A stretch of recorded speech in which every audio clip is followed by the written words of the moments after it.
ध्वनि साउंड एक यांत्रिक तरंग मैकेनिकल वेव है जो माध्यम मीडियम के कंपन वाइब्रेशन के कारण उत्पन्न होती है और हमारे कानों तक पहुंचकर श्रवण हियरिंग संवेदना उत्पन्न करती है। इसे समझने के लिए निम्नलिखित बिंदुओं को ध्यान में रखना आवश्यक है। 1. ध्वनि की उत्पत्ति और संचरण। ध्वनि किसी भी स्पंदनशील वाइब्रेटिंग वस्तु से उत्पन्न होती है। इसे संचरण प्रोपगेशन के लिए माध्यम जैसे ठोस, द्रव या गैस की आवश्यकता होती है। निर्वात वैक्यूम में ध्वनि नहीं फैल सकती क्योंकि इसमें माध्यम अनुपस्थित होता है। 2. ध्वनि तरंगों के प्रकार। अनुदैर्ध्य तरंगें लॉन्गिट्यूडिनल वेव्स, इसमें कणों का दोलन ऑसिलेशन तरंग के संचरण की दिशा में होता है। ध्वनि सामान्यतः अनुदैर्ध्य तरंग के रूप में फैलती है। अनुप्रस्थ तरंगें ट्रांसवर्स वेव्स, इसमें कणों का दोलन तरंग की दिशा के लंबवत परपेंडिकुलर होता है जैसे जल तरंगें। ध्वनि इस रूप में तभी फैल सकती है जब कोई ठोस माध्यम हो। 3. ध्वनि की विशेषताएं। 1. आवृत्ति फ्रीक्वेंसी एफ। ये प्रति सेकंड दोलनों वाइब्रेशंस की संख्या होती है।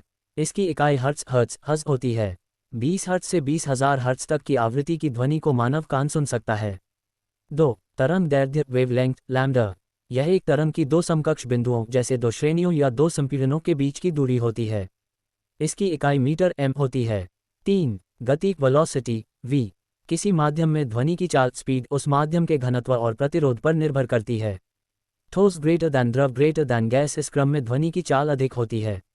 वायु में ध्वनि की चाल लगभग 343 मीटर प्रति सेकंड एट 20 डिग्री सेल्सियस होती है।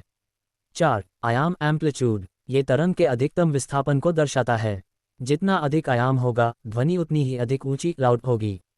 5. गूंज एको। जब ध्वनि किसी सतह से टकराकर वापस लौटती है और मूल ध्वनि के बाद पुनः सुनाई देती है तो इसे प्रतिध्वनि एको कहते हैं। गूंज सुनने के लिए स्रोत और परावर्तक के बीच न्यूनतम दूरी 17 मीटर होनी चाहिए। 4. मानव श्रवण सीमा हियरिंग रेंज।